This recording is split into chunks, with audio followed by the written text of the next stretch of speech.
Assalamualaikum warahmatullahi wabarakatuh. Perkenalkan, nama saya Nabila Evidris. Saya dari kelas 3B mata kuliah Media dan Teknologi Pembelajaran, Prodi Pendidikan Guru Sekolah Dasar, Fakultas Keguruan dan Ilmu Pendidikan Universitas Hairun Ternate.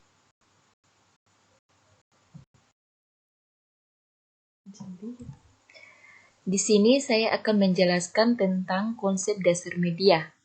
Sekarang kita masuk ke A, pengertian media. Media adalah sebuah alat yang mempunyai fungsi menyampaikan pesan. Media merupakan bentuk jamak dari kata medium, yang berasal dari bahasa Latin yang secara harfiah berarti perantara atau pengantar. Media pembelajaran secara umum adalah alat bantu proses dalam belajar mengajar.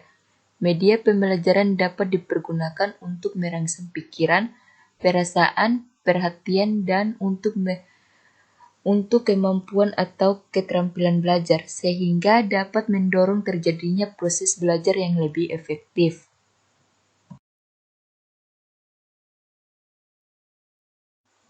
Kita lanjut ke B, jenis-jenis media pembelajaran. Terdapat 6 jenis dasar dari media pembelajaran menurut Haynes and Molenda. Poin pertama, teks. Poin kedua, media audio.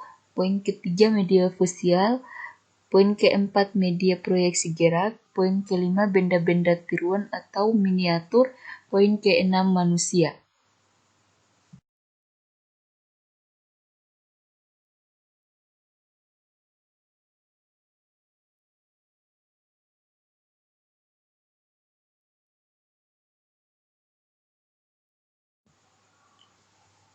C. Media-media yang biasa digunakan dalam proses pembelajaran. 1. Media visual.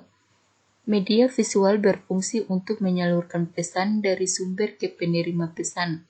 Pesan yang akan disampaikan dituangkan ke dalam simbol-simbol visual.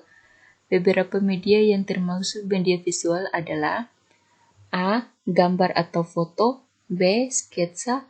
C. Diagram. D. Bagan atau chart. E. Grafik. F. Kartun. G. Poster. H. Peta dan globe. I. Papan panel. J. Papan bulletin.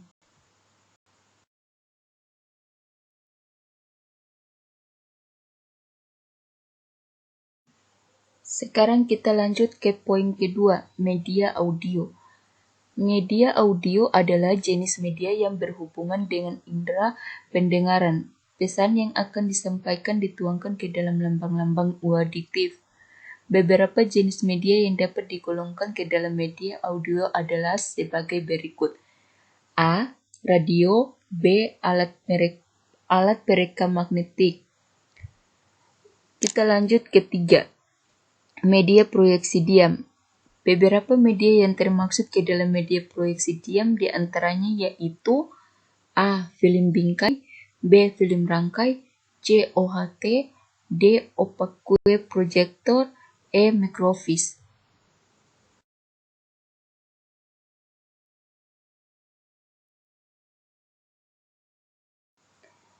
Sekarang kita masuk ke 4, media proyeksi gerak dan audio visual.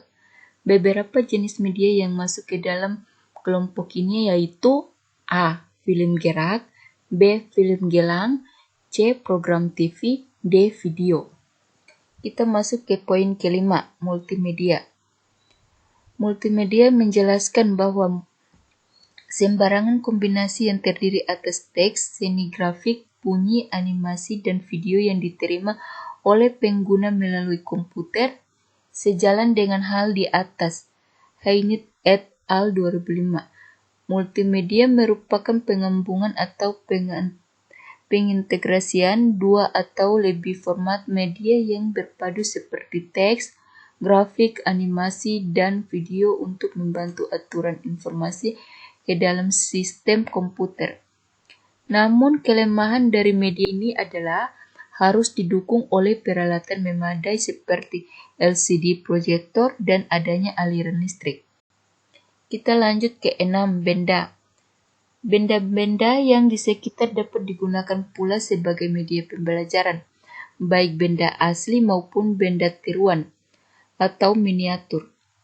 Benda-benda ini dapat membantu proses pembelajaran dengan baik, terutama jika metode digunakan adalah metode demonstrasi atau praktek lapangan.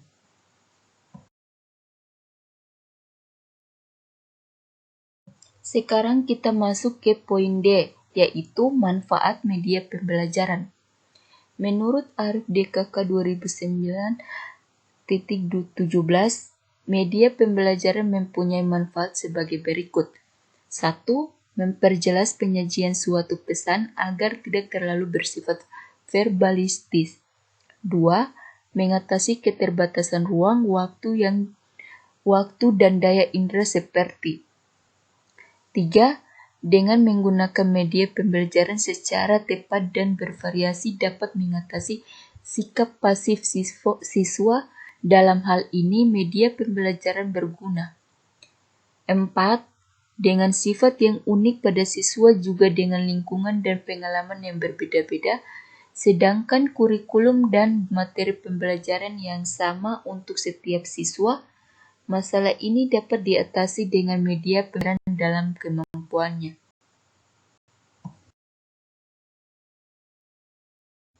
Kita masuk ke E, langkah-langkah pemilihan media.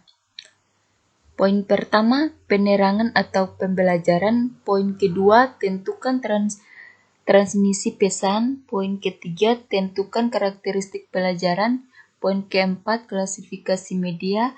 Poin kelima, analisis karakteristik masing-masing media. Sekarang kita masuk ke kesimpulan. Media pembelajaran adalah salah satu komponen penting dalam kegiatan pembelajaran. Media pembelajaran banyak macamnya, sehingga dalam pemanfaatannya harus dapat memilih sesuai dengan materi dan tujuan pembelajaran yang ingin dicapai.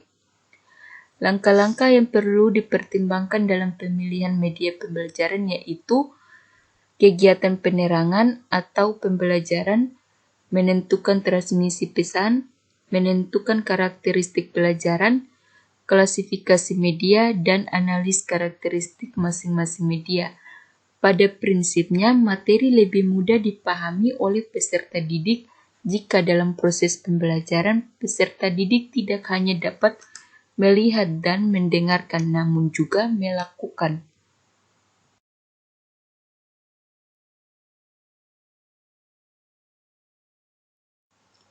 Itulah hasil presentasi saya. Saya akhiri, wabillahi taufiq wal hidayah. Wassalamualaikum warahmatullahi wabarakatuh.